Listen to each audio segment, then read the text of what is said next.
BK Pandian ही BJD को वर्तमान परिचालना कर भावुं मु भावुनी आज्ञा राज्यवासी भावुंट नुआपड़ारे बीजेडी भूल कैंडिडेट देला ऑफकोर्स आपण बीजेडी को पूर्व जेमती भल पाते एबे भी दल को सेमती भल पाते मु दल को केबे भी निंदा करना किंतु बीजेडी रो सीनियर लीडर माने कहउछंती जे स्वार्थ सरी गेले जेतले दल आ क्षमतार नाही सेही समय रे दलर हाथ छाडी दुंती श्रीमय मिश्र मु दलर हाथ तो छाड़ नथिली दल विरोध रे नेगेटिव स्टेटमेंट दबा तो दल विरोध रे आपण मते गोटे धाडी कोंत कोथरे मु दल विरोध रे स्टेटमेंट दे नवीन पटनायक आपण सेमती भल पाउछन जेंती पूर्व हां निश्चय नवीन पटनायक मु काई घृणा करियो नवीन पटनायक पे मोर गोटे अभिमान थिला अछि किंतु दल जेतले सरकार रे नाही एबे से दल विरोधी दल जो माने सक्रिय अछंती समान को विरोध रे स्टेटमेंट दोचंती समान को विरोध रे पोस्ट ओ दल रे सक्रिय ताले बीके पांडियन अछंती नुआ पड़ारे किंतु स्नेहांगिनी सूर्या को नवीन पटनायक चाहू नतले छिड़ा मते तो काई लागु नै जो आपण जानिथिले जे नुआपड़ारे बीजेडी 3 नंबर रे रहइबो मु 1.5 मास आगु आगे प्रेडिक्ट कर देथि नुआपड़ारे बीजेडी 3 नंबर रे काहे कि आपण को टिकट दिया गला नै भाबुछन से क्वेश्चन आंसर मो पाखरे नाही मु बीजेडी विरोधी नु बा नवीन पटनायक विरोधी नु सेटा कहबा पे पॉडकास्ट बसली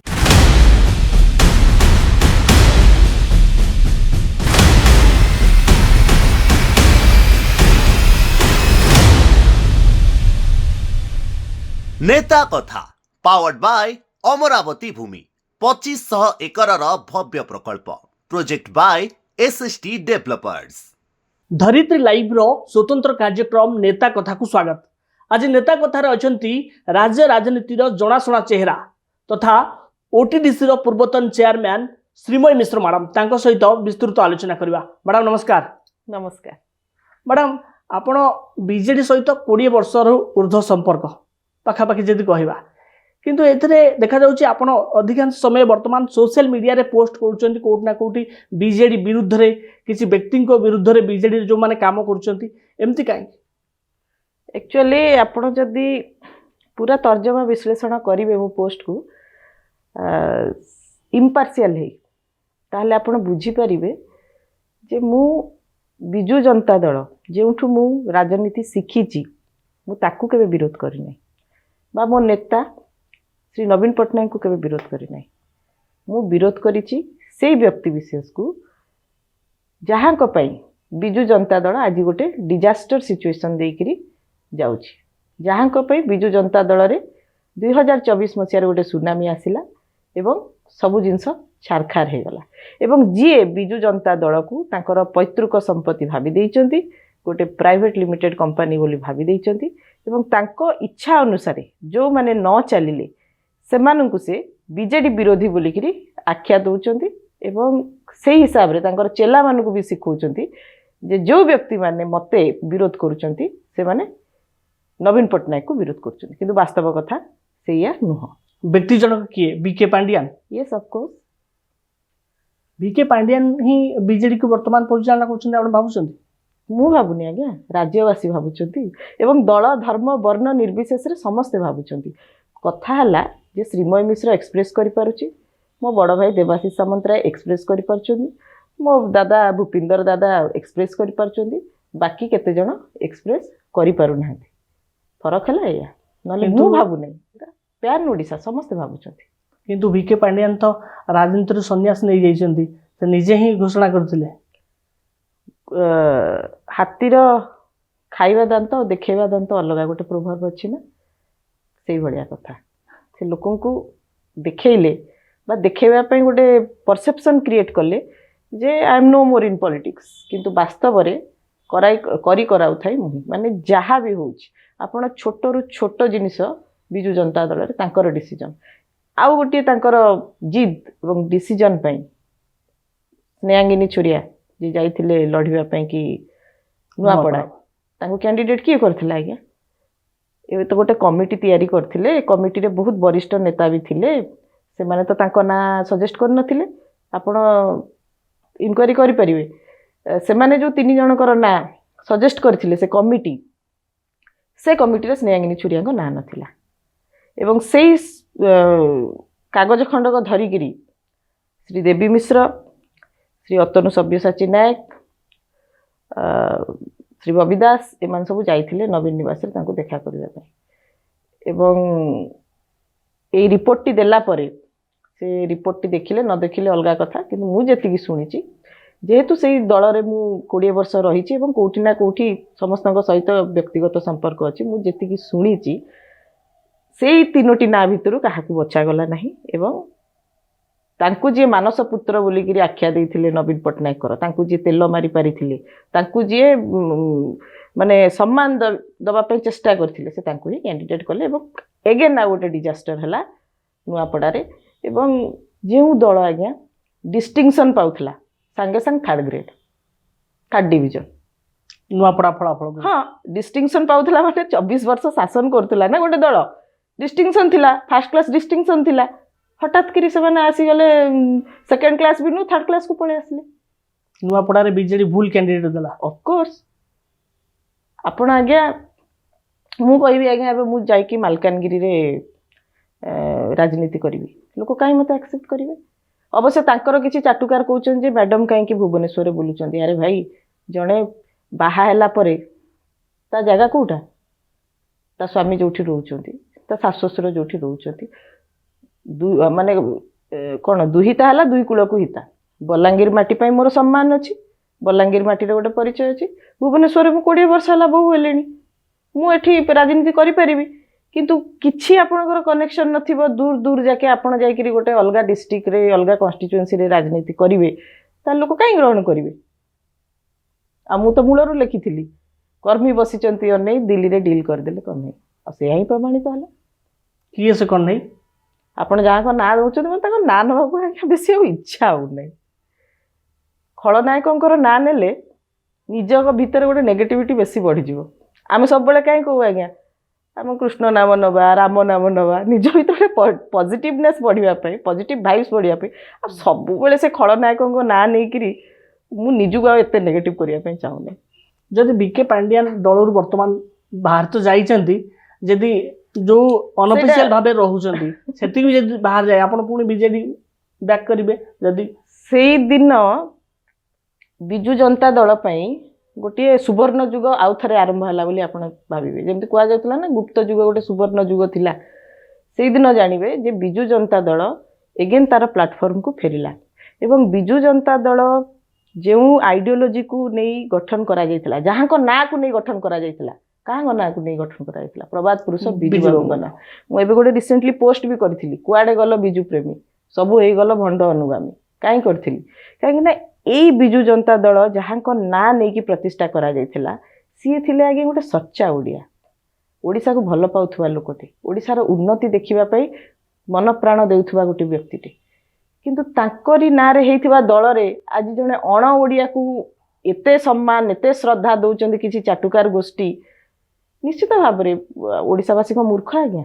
କେବେ ବି ମୂର୍ଖ ନୁହଁ। ସେମାନେ ତାର ଜବାବ ଦେଇଦେଲେ 2024ରେ। ଏବେ ବି ନୂଆପଡ଼ାରେ ସେଇ କଥା ଘଟଣା ଘଟିଲା। ଆପଣ ବିଜେଡିକୁ ପୂର୍ବରୁ ଯେମିତି ଭଲ ପାଆନ୍ତି, ଏବେ ବି ଦଳକୁ ସେମିତି ଭଲ ପାଆନ୍ତି? ମୁଁ ଦଳକୁ କେବେ ବି ନିନ୍ଦା କରିନାହିଁ। ଆପଣକୁ ଯିଏ ପରିଚୟ ଦେଇଛି, ଆପଣଙ୍କୁ ଯିଏ ରାଜନୀତି ଶିଖେଇଛି, ମୁଁ ତ ରାଜନୈତିକ ବ୍ୟାକଗ୍ରାଉଣ୍ଡର ମାନେ ଫ୍ୟାମିଲି ବ୍ୟାକଗ୍ରାଉଣ୍ଡ ନଥିଲା, ମୁଁ ଛାତ୍ର ରାଜନୀତିରୁ ଆସିଥିଲି। ମୋତେ ଯେଉଁ ଦଳ ପରିଚୟ ଦେଇଥିଲା ସେ ଦଳକୁ ମୁଁ କାହିଁକି ଆଜ୍ଞା ବଦନାମ କରିବି? ଏଇଟା ଗୋଟେ ଭୁଲ ଧାରଣା। ମୁଁ ଦଳକୁ ବଦନାମ କରୁନି, କିନ୍ତୁ ଯିଏ ଦଳକୁ ପ୍ରାଇଭେଟ ଲିମିଟେଡ୍ କରିଦେଇଛନ୍ତି ମୁଁ ତାକୁ ବଦନାମ କରୁଛି। ଯେଉଁ ବିଜେଡିର ସିନିୟର ଲିଡର ମାନେ କହୁଛନ୍ତି ଯେ ସ୍ୱାର୍ଥ ସରିଗଲେ, ଯେତେବେଳେ ଦଳ ଆଉ କ୍ଷମତାରେ ନାହିଁ, ସେଇ ସମୟରେ ଦଳର ହାତ ଛାଡ଼ି ଦେଉଛନ୍ତି ଶ୍ରୀମୟୀ ମିଶ୍ର। ମୁଁ ଦଳର ହାତ ତ ଛାଡ଼ି ନଥିଲି। ଦଳ ବିରୋଧରେ ନେଗେଟିଭ ଷ୍ଟେଟମେଣ୍ଟ ଦେବା ତ ଦଳ ବିରୋଧରେ। ଆପଣ ମୋତେ ଗୋଟେ ଧାଡ଼ି କୁହନ୍ତୁ କୋଉଥିରେ ମୁଁ ଦଳ ବିରୋଧରେ ଷ୍ଟେଟମେଣ୍ଟ ଦେଇଛି? ଗୋଟିଏ ଧାଡ଼ି। ଆପଣଙ୍କ ସୋସିଆଲ ମିଡିଆ ପୋଷ୍ଟ ତ ଇନଡାଇରେକ୍ଟଲି ନାଇଁ, ଆପଣ ଗୋଟେ ଠିକ୍ ଅଛି, ପୋଷ୍ଟ ତ ମୁଁ ଅନେକ କରିଛି, ଆପଣ ସେଥିରୁ ଗୋଟିଏ ଧାଡ଼ି କହୁନାହାନ୍ତି କୋଉଟା ମୁଁ ଦଳର ବିରୋଧରେ କହିଛି। କେତେବେଳେ ତ ଆପଣ ଯେତେବେଳେ ଧୃତରାଷ୍ଟ୍ର ଅନ୍ଧ ଧୃତରାଷ୍ଟ୍ର କହୁଛନ୍ତି, ନବୀନ ପଟ୍ଟନାୟକ ହିଁ ସୂଚାଉଛି। ମୁଁ ତ କେବେ ବି କହିନଥିଲି। ଏବଂ ଦଳର ବରିଷ୍ଠ ନେତାମାନେ ଆସିକିରି କହିଥିଲେ ଯେ ଏଇଟା ଶ୍ରୀମୟୀର ବ୍ୟକ୍ତିଗତ ମତ। ଆପଣ ଦେଖିବେ ଆମର କ'ଣ ତାଙ୍କ ନାଁ, ପ୍ରମିଳା ମଲ୍ଲିକ, ସ୍ନେହାଙ୍ଗିନୀ ଛୁରିଆ, ସେମାନେ ସବୁ ଆସିକି କ'ଣ କହିଥିଲେ, ଏଇଟା ଶ୍ରୀମୟୀର ବ୍ୟକ୍ତିଗତ ମତ। ସେମାନେ ତ ଖଣ୍ଡନ କରିଥିଲେ। ମୁଁ ତ କେବେ ବି ଆକ୍ସେପ୍ଟ କରିନି। କୌଣସି ବି ପଡକାଷ୍ଟକୁ ଆପଣ ଯାଆନ୍ତୁ, ମୁଁ କେବେ ବି ଧୃତରାଷ୍ଟ୍ର ବୋଲିକିରି ମୋ ନେତାକୁ ମୁଁ କହିନାହିଁ। ସେଟା ମିଡ଼ିଆର ପରସେପ୍ସନ୍ ହେଲା, ତାଙ୍କ ଭିତରେ ଯୁକ୍ତି ତର୍କ ଲାଗିଲା, ମୁଁ ତ କହିନାହିଁ କେବେ। ଆଉ ଆପଣ ଗୋଟାଏ ଷ୍ଟେଟମେଣ୍ଟ, ମୁଁ ତ ଏଇଟା ଚ୍ୟାଲେଞ୍ଜ କରୁଛି, ଆପଣ ଗୋଟାଏ ଷ୍ଟେଟମେଣ୍ଟ ପାଇବେ ନାହିଁ ଯୋଉଠି ମୁଁ ବିଜୁ ଜନତା ଦଳ ବିପକ୍ଷରେ କେବେ କହିଛି। ନବୀନ ପଟ୍ଟନାୟକ ଆପଣ ସେମିତି ଭଲ ପାଉଛନ୍ତି ଯେମିତି ପୂର୍ବ? ହଁ ନିଶ୍ଚୟ, ନବୀନ ପଟ୍ଟନାୟକ ମୁଁ କାହିଁକି ଘୃଣା କରିବି? ନବୀନ ପଟ୍ଟନାୟକ ପାଇଁ ମୋର ଗୋଟେ ଅଭିମାନ ଥିଲା, ଅଛି। ଅଭିମାନ କରିବା ଆଉ ଘୃଣା କରିବା ଭିତରେ ଆଜ୍ଞା ଫରକ ଅଛି। ଦେयर ଇଜ ଥିନ୍ ଲାଇନ୍ ଡିଫରେନ୍ସ।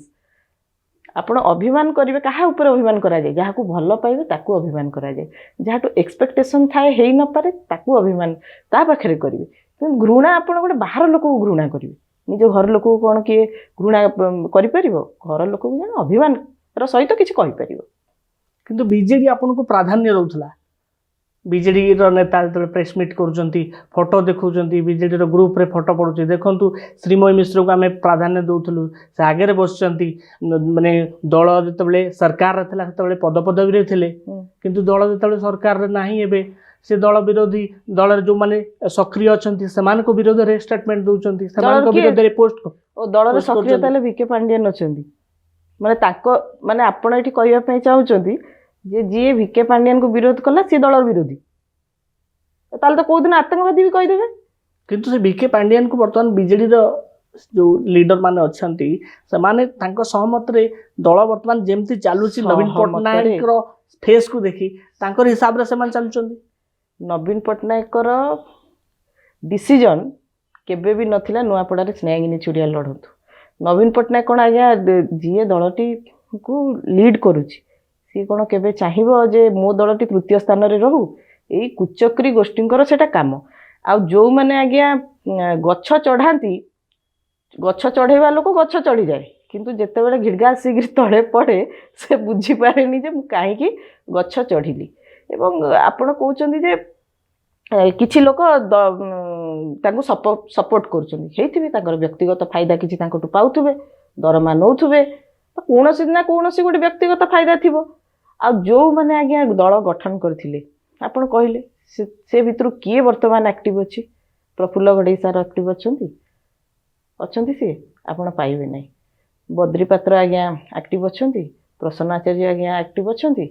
ଯେଉଁମାନେ ଦଳକୁ ନିଜର ଶ୍ରମ ସମୟ ଦେଇଥିଲେ ସେମାନେ ଏବେ ଦଳକୁ ଦୂରେଇ ଯାଇଛନ୍ତି। କାହିଁ ଦୂରେଇ ଯାଇଛନ୍ତି? ସେମାନେ ଦେଖିଲେ ଏଠି ବିଜୁ ଆଦର୍ଶ ଶେଷ ହୋଇଯାଇଛି, ଓଡ଼ିଆ ଆଦର୍ଶ ଏଠି ଶେଷ ହୋଇଯାଇଛି, ଏଠି ଗୋଟେ ମାନେ ତାମିଲ ଆଦର୍ଶ ଚାଲିଛି।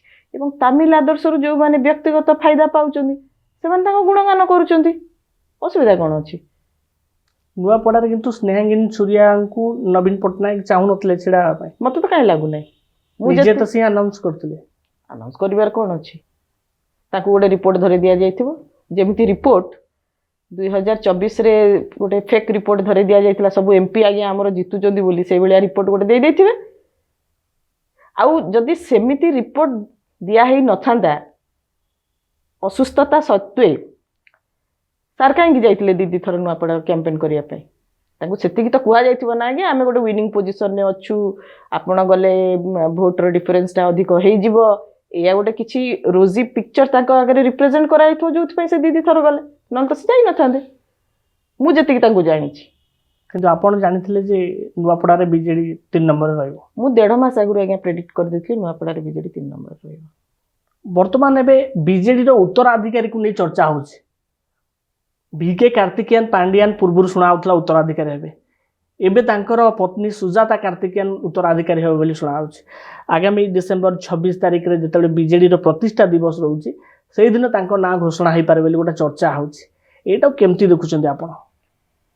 ସେଇ ପ୍ରସଙ୍ଗରେ ମୁଁ ଗୋଟେ ଲେଖା ଲେଖିଥିଲି, ବିଦ୍ରୋହର ବନି, ବିପ୍ଳବର ଆରମ୍ଭ ଏବଂ ବିନାଶର ଶଙ୍ଖନାଦ। ଯେଉଁଦିନ ଆଜ୍ଞା ସେଇ ଜିନିଷ ଘଟଣାଟି ଘଟିବ, ଆପଣ ଏଠି ଅଛନ୍ତି ଓଡ଼ିଶାରେ, ମୁଁ ବି ଏଠି ଅଛି, ଆମକୁ ଦେଖୁଥିବା ଲକ୍ଷ ଲକ୍ଷ ଓଡ଼ିଶାବାସୀ ବି ଅଛନ୍ତି, ସାକ୍ଷୀ ରହିଲେ। ସେଇଦିନ କେଉଁଭଳି ଭାବରେ ଆଉ ଗୋଟିଏ ଡିଜାଷ୍ଟରକୁ ବିଜେଡି ନିମନ୍ତ୍ରଣ କରିକି ଆଣିବ ଆପଣ ଦେଖିବେ, ମୁଁ ଦେଖିବି, ସମସ୍ତେ ଦେଖିବେ। ସୁଜାତା କାର୍ତିକେୟନ ବିଜେଡିର ଉତ୍ତରାଧିକାରୀ ହେଇପାରିବେନି? ଶୁଣନ୍ତୁ, ଦଳ ଯାହାର ସିଏ କାହାକୁ ଉତ୍ତରାଧିକାରୀ କରିବେ ସେଟା ତାଙ୍କର ପ୍ରିରୋଗେଟିଭ୍, କିନ୍ତୁ ଲୋକଙ୍କ ମତାମତ ଯଦି ତାମିଲ ପୁଅଙ୍କ ସପକ୍ଷରେ ଗଲା ନାହିଁ, ତାମିଲ ବୋହୂ ସପକ୍ଷରେ କେବେ ବି ଯିବ ନାହିଁ। କିନ୍ତୁ ସେ ତ ଓଡ଼ିଆ ଝିଅ, ଓଡ଼ିଆ ଲୋକ ତାଙ୍କୁ ସପୋର୍ଟ କରିବେନି? ମୁଁ ତ ସେୟା କହୁଛି, ଯେମିତି ନୂଆପଡ଼ାରେ ମାମୁଁ ଘର ମିଳିଲା ନାହିଁ, ସେମିତି ଆପଣ ଟିକେ ଓଡ଼ିଶାରେ ଗୋଟେ ବାପ ଘର ଖୋଜୁନାହାନ୍ତି।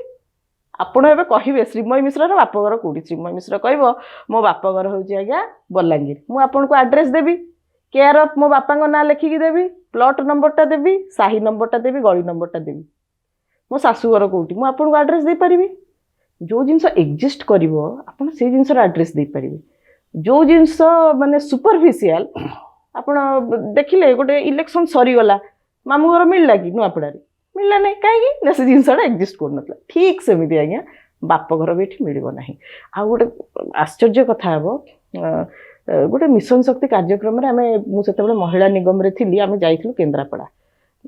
ମୁଁ ତ ପ୍ରାୟ 10 ବର୍ଷ କାଳ ମାନେ ସରକାରୀ କାର୍ଯ୍ୟକ୍ରମରେ ଆପଣ ଦେଖିଥିବେ ମୁଁ ସରକାରଙ୍କ ତରଫରୁ କାର୍ଯ୍ୟକ୍ରମକୁ ପରିଚାଳନା କରୁଥିଲି। ମୋତେ ଯାହା ଇନଫର୍ମେସନ୍ ଦିଆଯାଏ ମୁଁ କୁହେ। ମୋତେ ସେଠି ସେଇ ସୁଜାତା କାର୍ତ୍ତିକେୟନ ଆସିକି କହିଲେ ମୋ ଘରଟା ଏଠି, ଆଉ ଆପଣ ଇଣ୍ଟ୍ରୋ ଦେଲାବେଳେ କହିଦେବେ ଯେ ମୋର ବାପ ଘରଟା କେନ୍ଦ୍ରାପଡ଼ା ବୋଲି। କହିଲେ ହଁ ହେଇଥିବ, ମୁଁ କିଛି ଭେରିଫାଏ କରିନି। ଆଉ ପ୍ରୋଗ୍ରାମ ସରିଲା ପରେ ଯେତେବେଳେ ମୁଁ ତାକୁ କହିଲି ଆଉ କେଉଁଠି ମ୍ୟାଡ଼ାମ୍ ବାପଘର, ନା ଆମର ବାପାଙ୍କର ସବୁ ରିଲେଟିଭ୍ ଇଏ ସବୁ ଥିଲା, ଏବେ ଆଉ କେହି ରହୁନାହାନ୍ତି, ମୋର ବର୍ନ ଆଣ୍ଡ ବ୍ରଟ୍ ଜମଶେଦପୁର।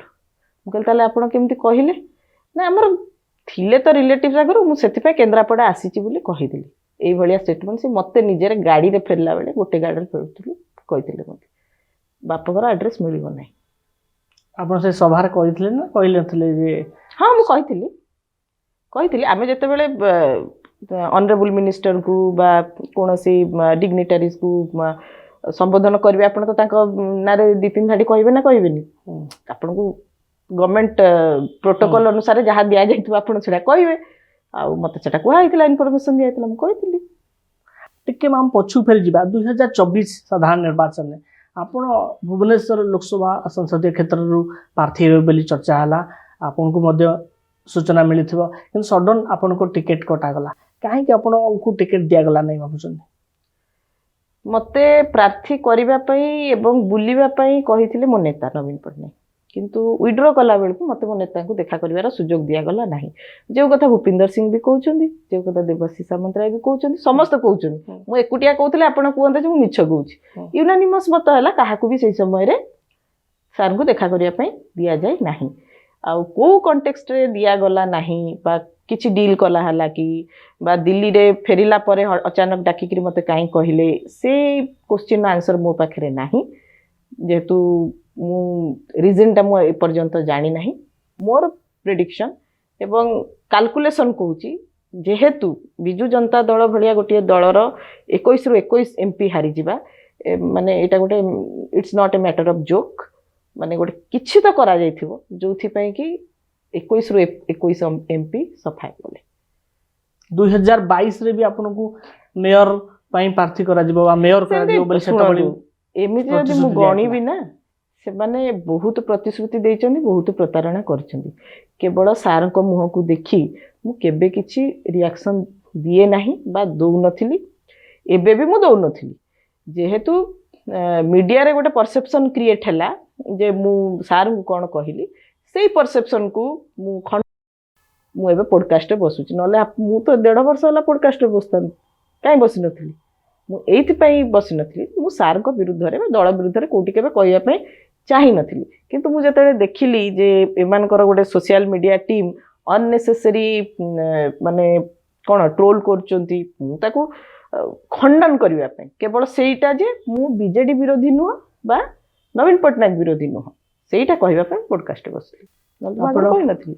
ଯେହେତୁ ଆପଣ ବିଜେଡି ଆପଣଙ୍କୁ ନିଲମ୍ବିତ କରିଛି ଏବଂ ଆପଣ ବିଜେଡି ବିରୋଧରେ, ବିଜେଡିର କିଛି ସକ୍ରିୟ ବ୍ୟକ୍ତିଙ୍କ ବିରୋଧରେ ଟ୍ୱିଟ୍ କରୁଛନ୍ତି, ସେଇ ଦୃଷ୍ଟିରୁ ଆପଣ ଚର୍ଚ୍ଚାରେ ରହୁଛନ୍ତି, ଆଉ ସେଇ ଦୃଷ୍ଟିରୁ ନିଜର ମନ୍ତବ୍ୟ ରଖିବା ପାଇଁ ବର୍ତ୍ତମାନ ଗଣମାଧ୍ୟମର ସମ୍ମୁଖୀନ ହେଉଛନ୍ତି। ଗଣମାଧ୍ୟମକୁ ତ ମୁଁ ବହୁତ ଧନ୍ୟବାଦ ସାଧୁବାଦ ଦେବି, କାହିଁକି ନା ମୁଁ ଦେଖିଲି, ଫିଲ୍ କଲି ଏଇ 3 ମାସ ଭିତରେ ଯେ ଆଗରୁ ବହୁତ ଲୋକ କହୁଥିଲେ ଯେ ଓଡ଼ିଶାରେ କୁଆଡ଼େ ସୋସିଆଲ ମିଡ଼ିଆର ଇମ୍ପ୍ୟାକ୍ଟ ନାହିଁ, କିନ୍ତୁ ମୁଁ ଦେଖିଲି ଗଣମାଧ୍ୟମର ସମସ୍ତ ଆମର ସିନିୟର ଜର୍ଣ୍ଣାଲିଷ୍ଟ କୁହନ୍ତୁ ବା ବିଭିନ୍ନ ମିଡ଼ିଆ ହାଉସ୍ କୁହନ୍ତୁ, ସେମାନେ ସୋସିଆଲ ମିଡ଼ିଆକୁ ପ୍ରାୟୋରିଟି ଦେଲେ ଏବଂ ଗୋଟେ ମହିଳାର ସ୍ୱରକୁ ଲୋକଙ୍କ ପାଖରେ ପହଞ୍ଚାଇବାର जो सुजोग देले मु समस्त को साधुवाद दूची आपन को भी साधुवाद दूची कहीं ना आम जिते वुमेन एम्पावरमेंट रो कथा कहू कोठी ना कोठी आपण देखिए जदि गोटे महिला केतेबेले स्वर उत्तोलन करे से स्वर को दबेबा पई अनेक व्यक्ति चेष्टा करते किंतु आम ओडिशार गणमाध्यम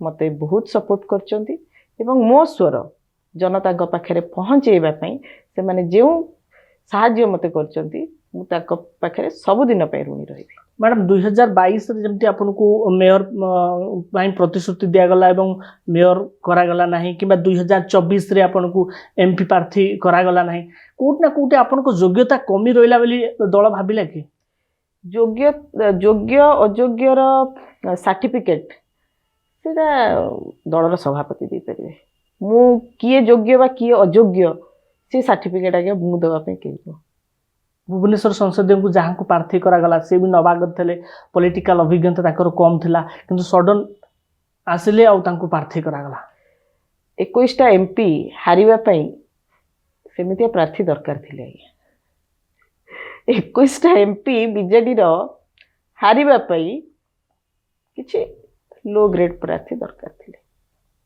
2014-19 रे दल जो सब आपन को दायित्व देइछि से दायित्व को आपन सुचारू रूपे तुलाई 2019 रे हुए तो आपनकर किछि विवाद रहितला अनंग उदय सिंहदेव को सहित अनंग उदय सिंहदेव सर को I do respect him more जते बेले कॉलेज रो इनागुरल प्रोग्राम हेइथिला सळेवाला वुमेन्स कॉलेज रे से पूर्त विभाग रो मंत्री थिले एवं तांकू आउ श्री प्रफुल्ल चंद्र घड़े दी जन को मु इनवाइट करथिली आउ से माने दी जन मो कार्यक्रम को आसीथिले ता सहित मोर गोटे ऑडिटोरियम रो डिमांड थिला जोथि पई से माने सैंक्शन भी करथिले तो मोर व्यक्तिगत भाव रे तांको सहित कोनोसी वाद विवाद ना थिला ना अछि किंतु सेही खलनायक आ ना नेबी प्लीज डोंट फोर्स मी सेही खलनायक जनक तांकर जेहेतु सी सार कर फ्रेंड थिले डून स्कूल रो फ्रेंड थिले तो सार को भितरे फाट सृष्टि करबा पई से मते गोटे मोहरा सजेथिले आज्ञा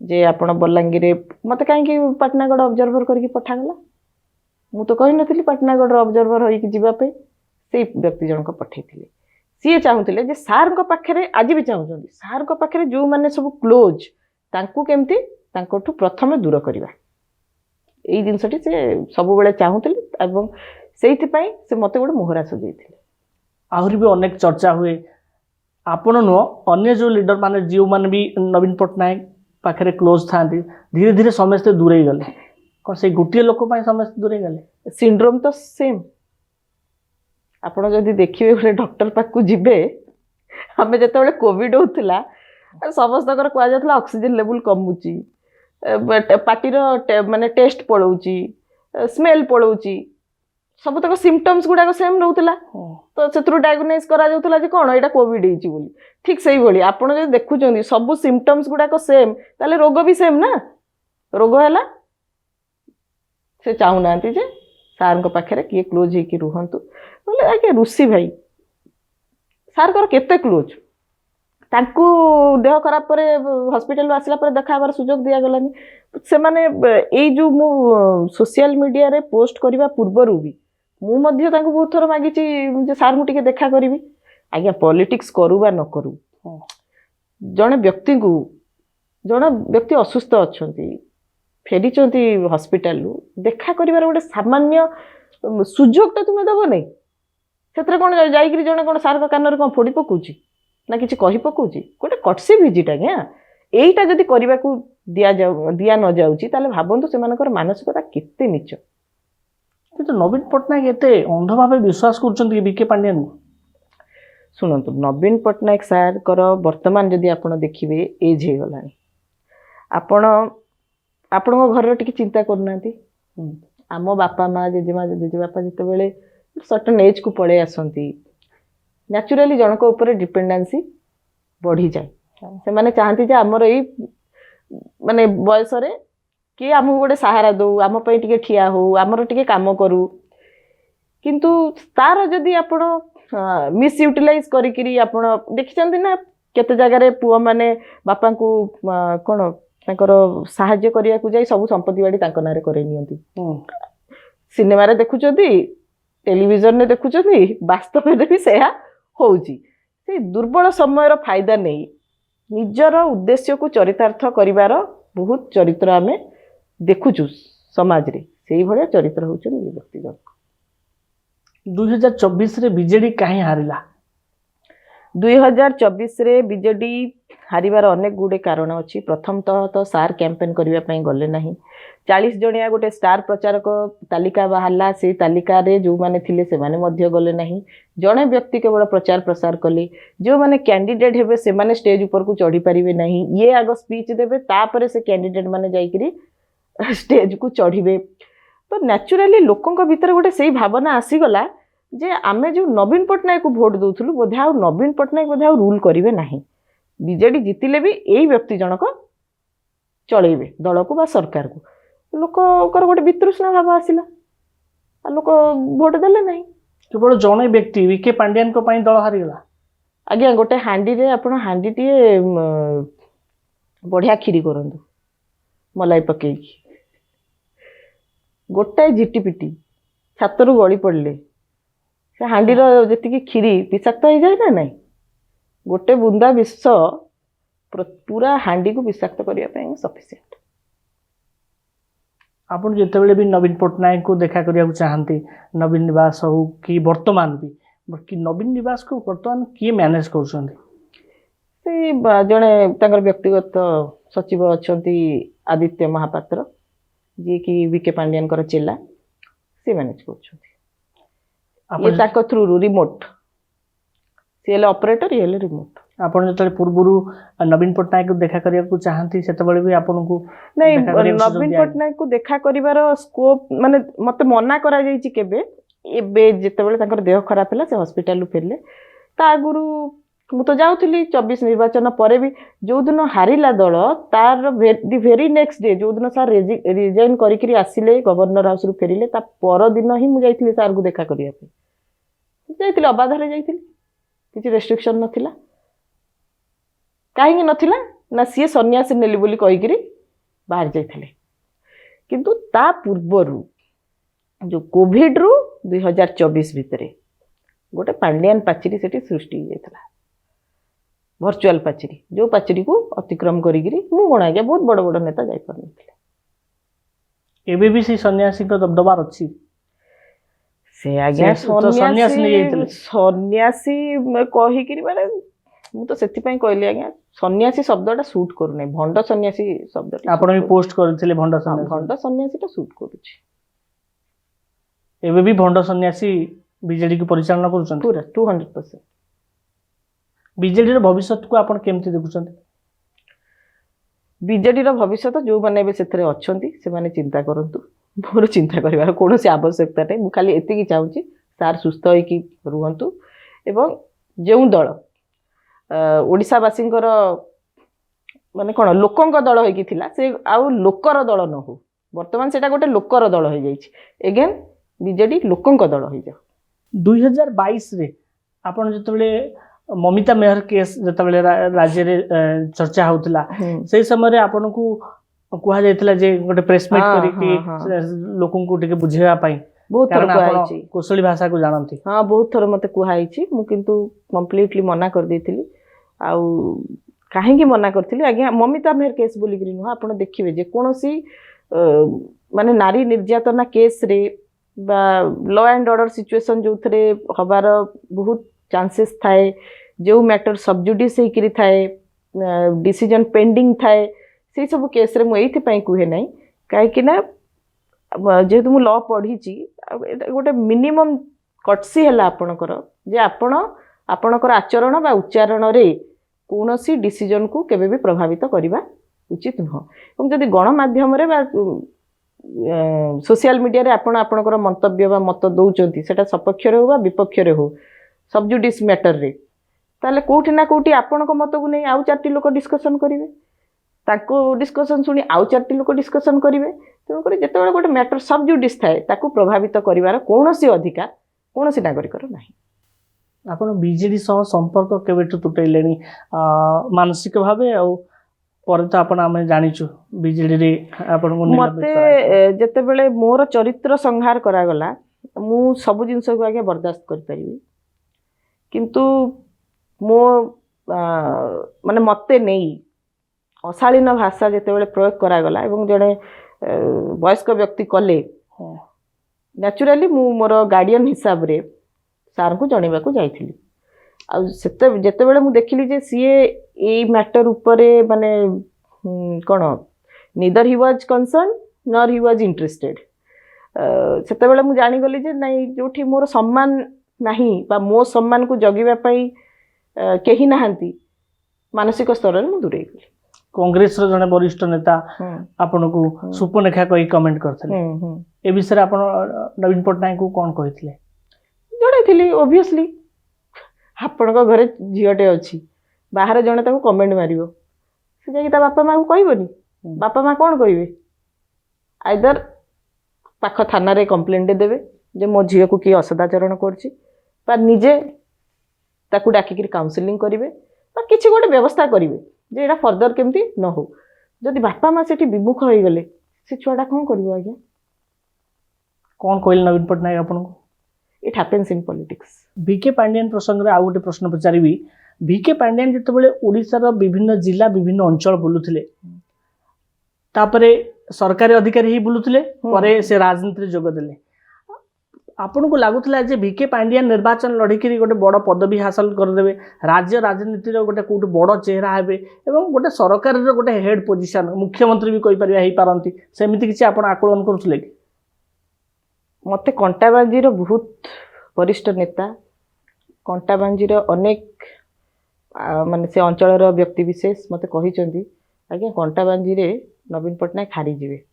ମୁଁ ଇଲେକ୍ସନ୍ ଆଗରୁ କଥା କହୁଛି ମାନେ ଫଳାଫଳ ପୂର୍ବରୁ ଇଲେକ୍ସନ୍ ପୂର୍ବରୁ ଆଚ୍ଛା ମାନେ ଯେଉଁ ଗ୍ୟାପ୍ ନଥାଏ ନୋମିନେସନ୍ରୁ ଇଲେକ୍ସନ୍ ଭିତରେ ସେଇ ସମୟର କଥା କହୁଛି ମୁଁ ପଚାରିଥିଲି ଆଜ୍ଞା କାହିଁକି କହିଲେ ଆଜ୍ଞା ଆମେ ଜାଣିଛୁ ଯେମିତି ବିଜେପୁରରେ ସାର୍ ଜିତିକିରି ଆସନଟି ଛାଡ଼ିଲେ ଏବଂ ରୀତା ସାହୁ ମ୍ୟାଡ଼ାମ୍ ଲଢ଼ିଲେ ଆମେ ଜାଣିଛୁ ଏଠି ସାର୍ ଏଇ ଆସନକୁ ଛାଡ଼ିବେ ଏବଂ ଭିକେ ପାଣ୍ଡିଆନ ଏଠୁ ଲଢ଼ିକିରି ଯିବେ। ଲୋକଙ୍କ ମନରେ ସେୟା ଥିଲା ଇଏ ଭାବୁଥିଲେ ମୁଁ ଡାଳେ ଡାଳେ ଯାଉଛି ଲୋକ କିନ୍ତୁ ପତରେ ପତରେ ଗଲେ ଏବଂ ଲୋକ ଜାଣିଲେ ଯେ ୟାଙ୍କ ଉଦ୍ଦେଶ୍ୟ କ'ଣ ଏବଂ ସେଇ ଉଦ୍ଦେଶ୍ୟକୁ ଫଳିତ ନ କରିଦେବା ପାଇଁ ନବୀନ ପଟ୍ଟନାୟକଙ୍କୁ ସେଠି ହରାଇଥିଲେ।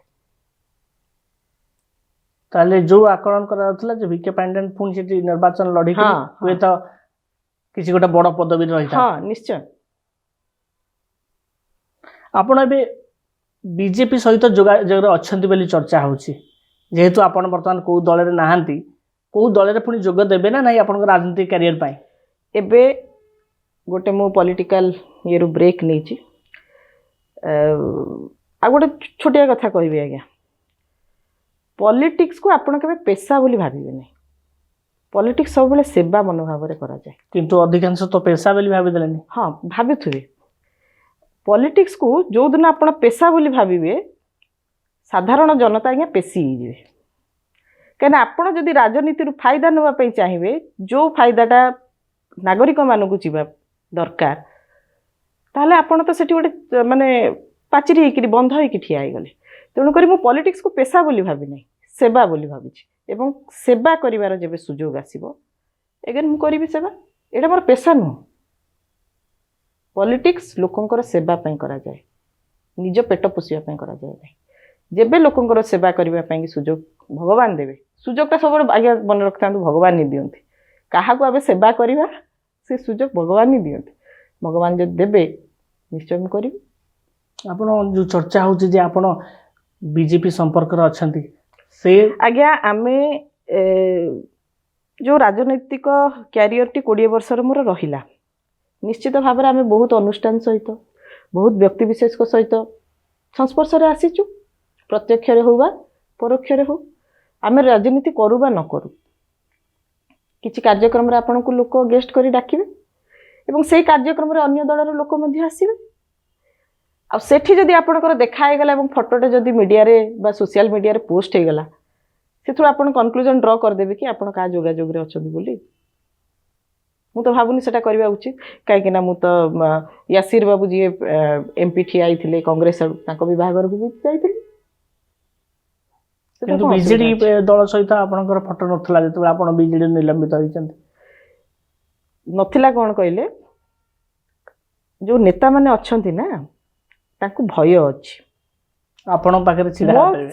ସହିତ ଠିଆ ହେଇକି ଯଦି ଫଟୋଟା ଉଠିଗଲା ବିକେ କାର୍ତ୍ତିକେୟନ ପାଣ୍ଡିଆନ ତାଙ୍କର ଚାକିରିଟି ନେଇଯିବେ, ଦରମାଟି ବନ୍ଦ ହେଇଯିବ, ସେଥିପାଇଁ ତାଙ୍କ ଫଟୋ ନାହିଁ।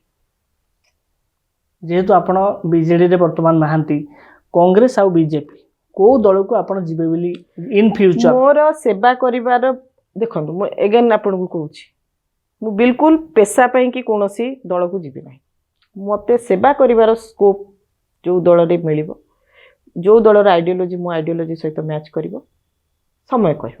ଆପଣ ନିଜେ ଭାବୁଛନ୍ତି ନା ନାଇଁ ଯେ କୋଉ ଦଳ ସହିତ ମୋ ଆଇଡିଓଲୋଜିଟା ମ୍ୟାଚ୍ କରୁଛି? ସମୟ କାରଣ ଆସୁ, ଏତେ ଦିନ ଧରି ଆପଣ ରାଜନୀତି କଲେଣି, ସମୟ ଆସୁ ଭାବିବେ।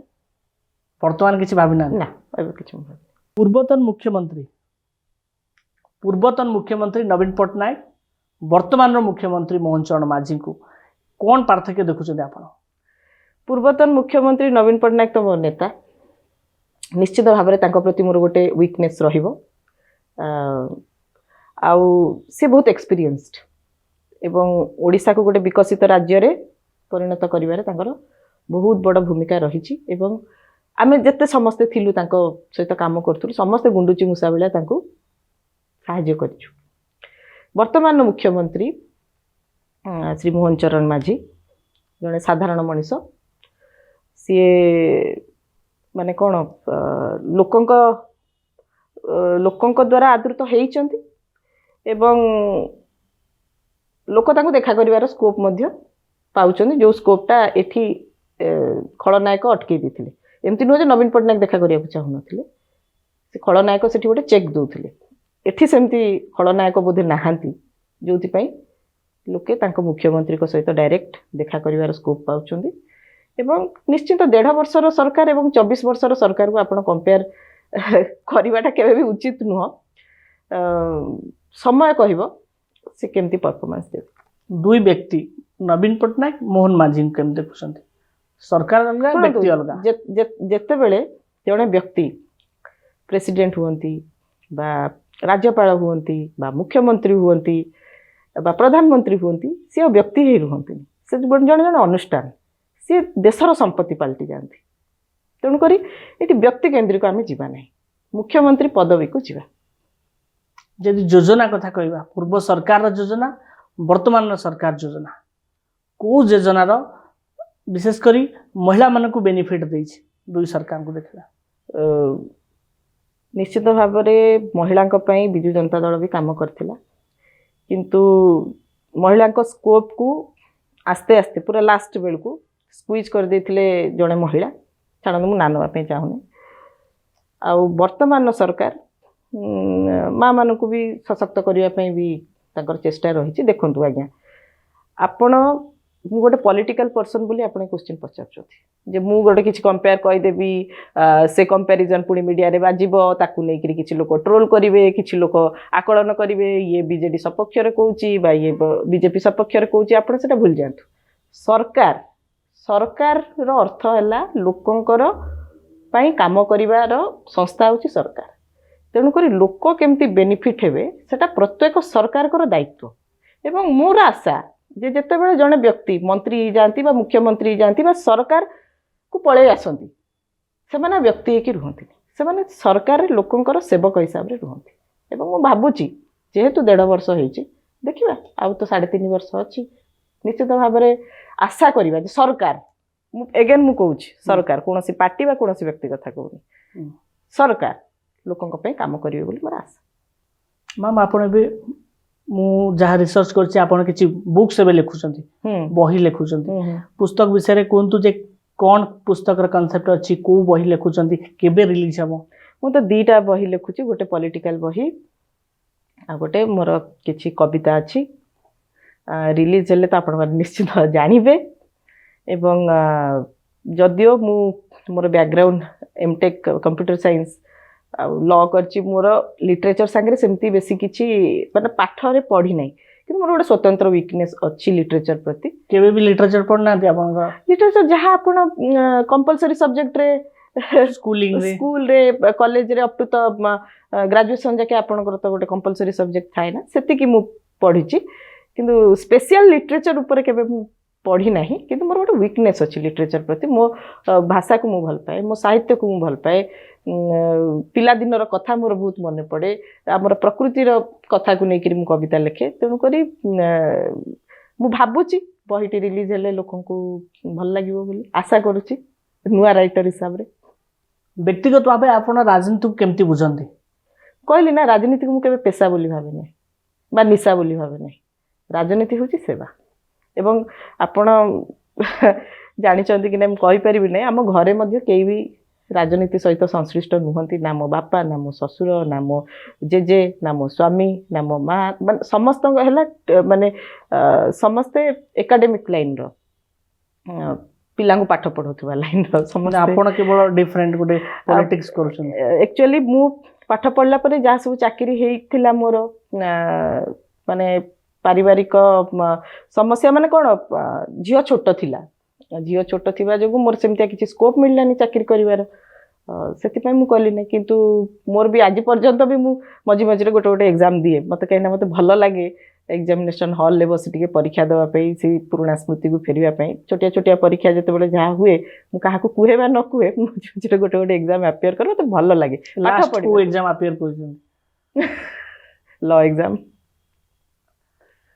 जदि देखिबा आपण राजनीति करूछंती आपण को फैमिली बैकग्राउंड के राजनीति रे नाहंती आपण को समान केते सपोर्ट करूछंती देखंतु मु तो सेति की ब्लेस्ड जे बाहा हला परे मध्य मोर स्वामी मोर झियो मोर सासु ससुर मते सपोर्ट करछंती एवं बापा माँ तो निश्चित भाव में सपोर्ट करछंती एति की कहिबी जे मु जो कामटी कली बा जो प्रोफेशन रे थिली से माने मो ऊपर विश्वास रखिले मते भरोसा कले आगु को बढ़िया पई प्रेरणा देले सेति पई मु तांको बहुत बहुत धन्यवाद दउछि एवं सब बेले ऋणी रहिबी मो परिवार प्रति जे मोर उठाणी गडाणी रास्ता हो छाई आलुर पथ हो सब बेले से माने मो सहित रहिछथि आपण माने भाबिचंती जे आपनकर नेक्स्ट जनरेशन के गोटे राजनीति रे आसे गोटे बड़ ना करू मत कहीं लागू नहीं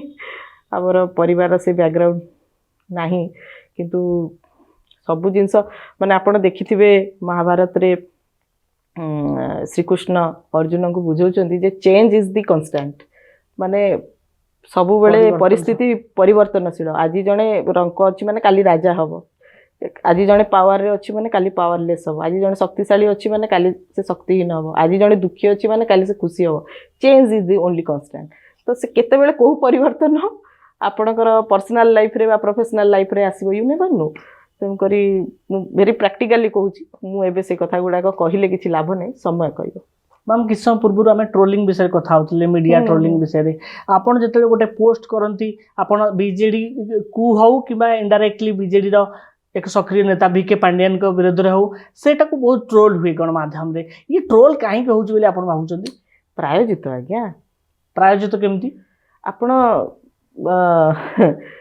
देखिए जिते बेले आपण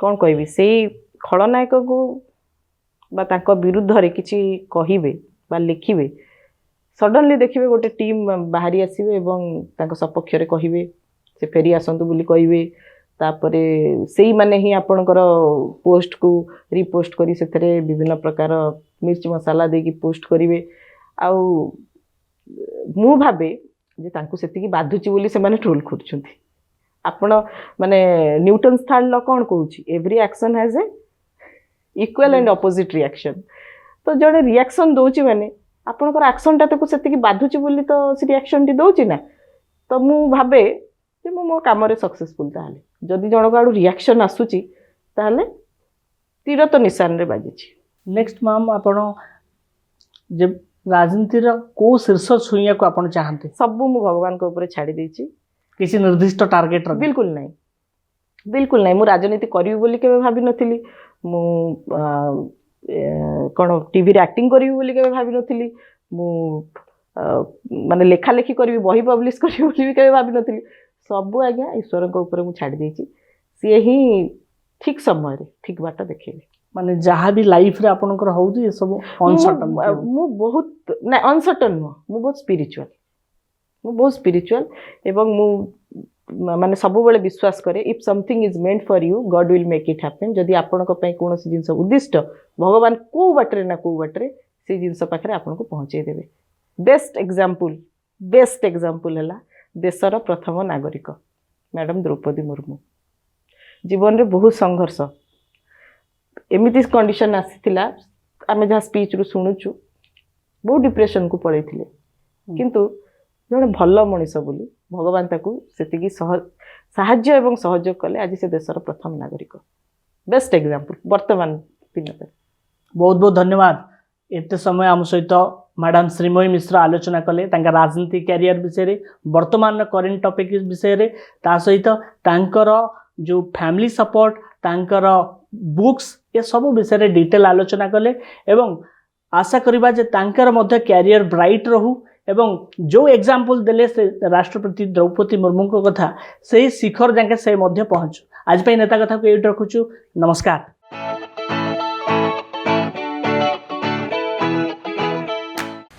ଅରଣ୍ୟା ଟାଉନସିପ୍କୁ ଆପଣଙ୍କୁ ସ୍ୱାଗତ।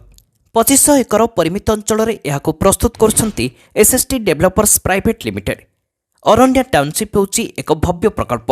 ଗଞ୍ଜାମ ଖଲିକୋଟ ଅଞ୍ଚଳରେ ନିର୍ମାଣାଧୀନ ଏହି ଟାଉନସିପ୍ NH-16 ନିକଟରେ ରହିଥିବା ବେଳେ ଚିଲିକା ରାଣୀର ସୌନ୍ଦର୍ଯ୍ୟ ଆପଣଙ୍କୁ ବିମୋହିତ କରିବ। ଏହି ଟାଉନସିପ୍ରେ ହୋମ୍ସ, ପାର୍କ, ବିଜନେସେସ୍ ଏବଂ ସ୍ୱପ୍ନର ଉଡ଼ାଣ ପାଇଁ ଆପଣଙ୍କୁ ଗତି ଦେବ।